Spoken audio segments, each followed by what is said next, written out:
Praise the lord. దేవుని నామానికి మహిమ కలుగునుగాక. ఈరోజు దేవుని వాగ్దానము, నేను యెహోవాను, సర్వ శరీరులకు దేవుడను, నాకు అసాధ్యమైనది ఏదైనా ఉండునా. ఇర్మియా గ్రంథము 32వ అధ్యాయం 27వ వచనము. ఈ ఉదయకాల సమయంలో దేవుడైన యెహోవాయే మనతో మాట్లాడుతున్నారు. నేను యెహోవాను, సర్వ శరీరులకు దేవుడను అని. మనం నమ్మిన దేవుడు గొప్పవాడు, సర్వశక్తిమంతుడు. మనకే కాదు, ఈ విశ్వమంతటికి, సమస్త మానవాళికి దేవుడై ఉన్నాడు. ఈ లోకంలో అనేక మంది దేవుళ్ళు అనబడిన వారు ఉన్నారు. కానీ మాట్లాడగలిగిన, పిలిస్తే పలికే దేవుడు, మనం మొరపెడితే మన ప్రార్థనను వినేవాడు మన యేసయ్యే.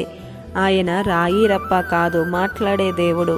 ప్రతి దినము చల్లని మెల్లనైన స్వరముతో, నేను నీకు తోడుగా ఉన్నాను, భయపడవద్దు అని మనలను ధైర్యపరుస్తూనే ఉన్నారు. కానీ నీ జీవితాన్ని చూసుకుంటూ ఎవరికి చెప్పలేని స్థితిలో ఉన్నా కూడా ఎప్పుడూ కూడా నీ జీవితాన్ని ఇతరులతో పోల్చుకోవద్దు. ఎందుకో తెలుసా? ఒక్కొక్కరి పట్ల ఒక్కొక్క ప్రణాళిక, ఉద్దేశమును కలిగిన వాడు మన దేవుడు. మన చేతి వ్రేళ్లను చూస్తే అవి ఒకటి కూడా తిన్నగా ఉండవు. మరి ఎలా నీవు నీ జీవితాన్ని ఇతరులతో కంపేర్ చేసుకోగలవు? ఇతరులతో పోల్చుకోకు. ఇతరులతో పోల్చుకుంటే నీకు గర్వమన్నా వస్తుంది, లేదంటే నీకు నీవే పొంగిపోతావు. చూసి చూసి నీకే కృంగుదల వచ్చేస్తుంది.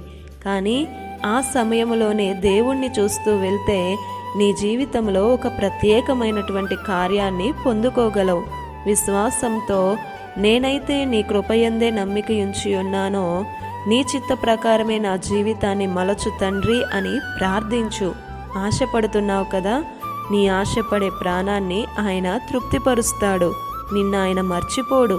మారని, మార్పులేని, ఆశ్చర్య కార్యాలు జరిగించే గొప్ప దేవుడు, మనం ఆరాధించే దేవుడు. ఆయన నామం అన్నింటికన్నా ఘనమైన నామం. ఆయనకు సమస్తము సాధ్యమే.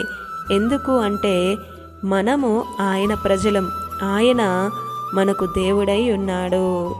మేలు చేత ఆయన మనలను తృప్తిపరచునుగాక. ఆమేన్. ఈ దిన వాగ్దానం మనందరి జీవితాలలో నెరవేరాలని కోరుతూ, దేవుని సువార్త పరిచర్యలో మీ సహోదరి Prasanna. God bless you. Amen.